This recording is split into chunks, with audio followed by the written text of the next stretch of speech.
10 kilo ही गौमूत्र डालना होता है। और उसमें हमें गुड़ 1.5 से 2 किलो डालना होता है,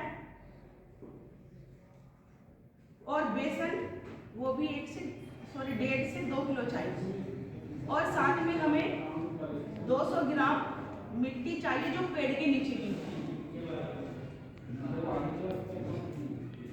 तो ये सब चीज़ें हमें इसमें चाहिए होती है।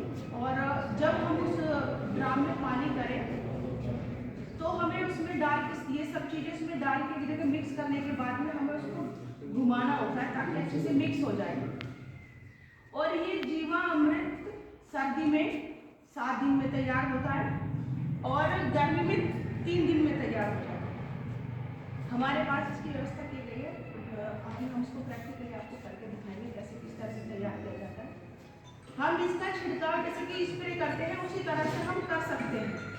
हमें उसमें कोई यूरिया डीपी वगैरह फिर कोई कीटनाशक दवाई का प्रयोग करने की जरूरत नहीं होती है। जिस तरह से 1 क्विंटल दूध को जो है ना 1 चम्मच या 1 कटोरी जो जामुन छाई होती है वो फाड़ करके उसमें जीवाणु पैदा कर देती है, उसी तरह से ये हमारा जीवामृत इस तरह का है। अगर हम उसका छिड़काव करते हैं तो उसमें जो बेसन और गुड़ की सुगंध होती है वो जीवाणु को खींच लेती है और इतनी भारी संख्या में हो जाता है कि हमारी खेती इतनी अच्छी उत्पादन देना स्टार्ट कर देती है।